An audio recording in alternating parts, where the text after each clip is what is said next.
start the video, I just want to say thank you for the super chats. We have enough to fill a box with high quality, all kinds of good stuff, and send it. And I just want to say thank you so much to those who super chat, because 100% of that revenue goes right to the troops. Hello preparedness people, and welcome back to the Bigs Prep. My name is Cynthia, and today it's Sunday morning. It's time to do the wrap up of the live video from October 30th, 2022. Last night, Tater needs a haircut. He's getting one next week, but look at his little shirt. I think it's accurate. What do you think? Last night we talked about the hard truth of what is coming to our country and how what is going on in Europe right now reflects exactly what we will be going through in the near future. In my opinion, I am not I'm not a professional. I don't have any fancy software like Martin Armstrong. I don't have any of that stuff. On the community page, I asked people to share what they feel the hard truth is that no one wants to hear. And the D word, the great D, that one, this platform doesn't particularly care for that word. So we're trying to find a new word. If you have a new word for that, let me know in the comments down below. But Sarah Connor says there's no way you can prep enough for it. We can't put up enough food, clothes, medicine to make it through another one of those events. And maintain our current lifestyle. That's something that a lot of people in the chat wanted to talk about, was the decrease in their overall standard of living and kind of what they're gonna have to go without and what they're already going without. It'll take grit, skills, mental toughness, faith to get through. Prep what you can, and also prep your heart and your mind. Totally agree with her. Most people are in denial, says Uncle Al. We're headed into a greater event than the one that we had in the 1920s here in the 2020s. Prepping by Faith says the hard truth is no matter how much we plan, we still can't be 100% sure of even what we are facing. Megan Donahue says the hard truth is that we will get through anything, but we have to do it one day at a time. Great advice. USMC, people survived the other great event during the 1930s with gardens and foraging, so it's important to sharpen your skills now, absolutely, and store up food. I worry most about people who need medications to survive, she says, and been trying to build a medicinal garden and the skills that we need to use those herbs and all that. Really good things on the community post. I post once a week on community page about the topic we're going to talk about on Saturday night, and I also do a win of the week. Fuzz Fork 8. Before the Industrial Revolution, our fathers lived on farms, forefathers, and they were very self-sufficient. And now people with, living in the cities, we've subcontracted our lives out to other people. We don't have any skills to do things ourselves, and that's a really great point. Kelly S. says there'll be people in high places that profit greatly from another event, such as the 1920s, buying up land and all of our stable assets. I do believe that this will be a fleecing of any wealth that may be left in the middle class for United States citizens.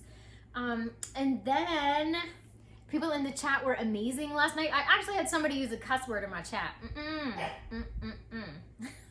Don't do that. We talked about my giant cold sore. And so it just happens every year when the weather changes. It's just a thing. It's not bad. Then we did win of the week. Let me go. Okay. There were loads of win of the weeks in the chat last night. Now, my friend Marlene, who has been my YouTube friend for over a year now, when we very first started our channels, very small channels, we were buddies. And now she just put up her prepper pantry video. She's kind of newer to prepping. Her video got her 4,000 hours of watch time. So if you haven't subscribed to Marlene at Snow Gardener 307, everything but the budgets, she's amazing, and her prepper pantry tour is one of the best ones I've seen in a long time. So USMC, their win of the week were the preps were really helping keep everything together, easy dinners and something positive to focus on. Rebecca Bullock Jared, we mainly, my husband Randy, have been preparing our alternative heat source, which is wood. They bought a quart of wood, and he's also harvesting wood from their property.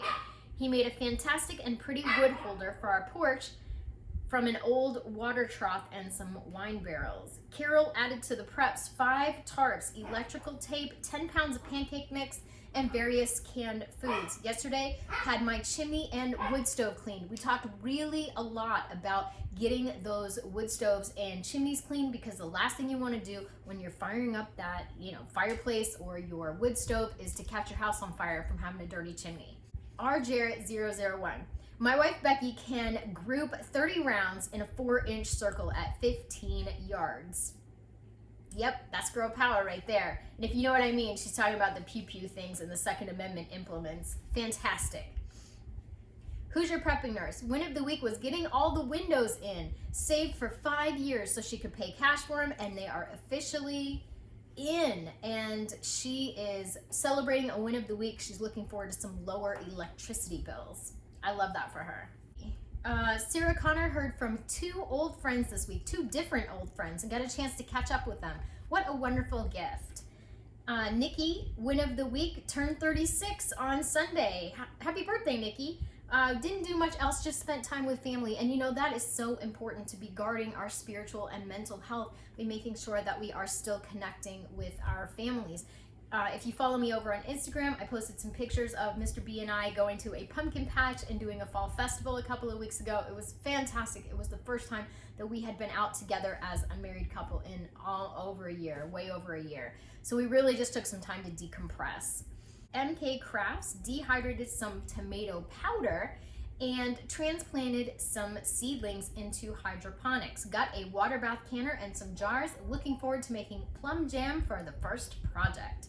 Make sure I got everybody. Megan Donahue convinced her ex-husband to at least get the bare minimum of preps for himself and the kids. I told him I didn't want to be the only one preparing, and that's huge. She just goes on to talk about how, she got something off her chest about shared responsibility, and it wasn't her responsibility to do everybody in the whole family, and I agree. Sits and Giggles, win of the week, found gluten-free fried onions like the French's kind at Aldi. Gonna taste test them this weekend, and they are delicious, I can tell you from experience. Scored some free fresh cranberries to try the Christmas cranberry relish, which if you haven't seen that video, oh my gosh, it's so good. It's over on my other channel. And got some chuck roast for $3 a pound. Michelle Stervola went through the whole pantry and organized things. I'm using up things that need to be used and trying to make some interesting meals. Good for you. A pantry challenge is where it's at. Barbara B in Florida canned and froze 50 pounds of free potatoes this week, and then she's going to go pick up 120 pounds of chicken. That is a lot of chicken.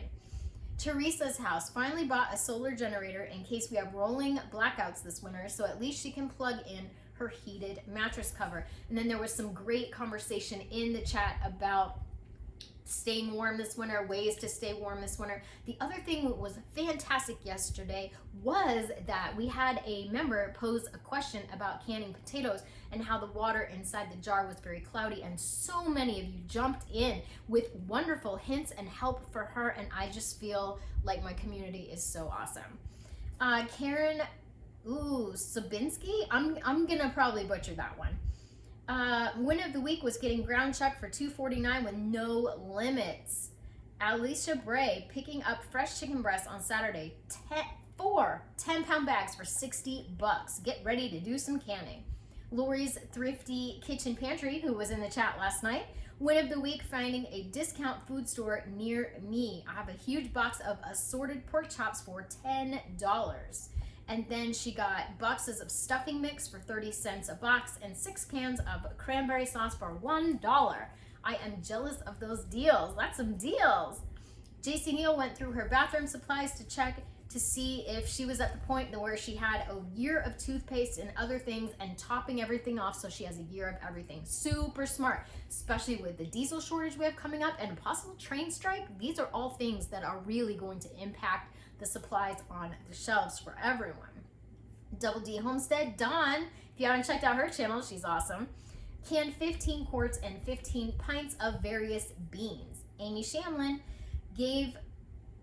someone gave her a bunch of heirloom tomatoes she grew and had too many. I gave her some of my zucchini and yellow squash. Used up gift cards to her favorite restaurants. I have a husband, 3 boys, and got an e-coupon to use up to 5 times to get napkins for 99 cents each. She scored with those coupons. I love coupon deals. DEP. Finally finished 2 quarts of green powder. That is a labor of love. I know how much it takes to make powders, and 2 quarts is a lot.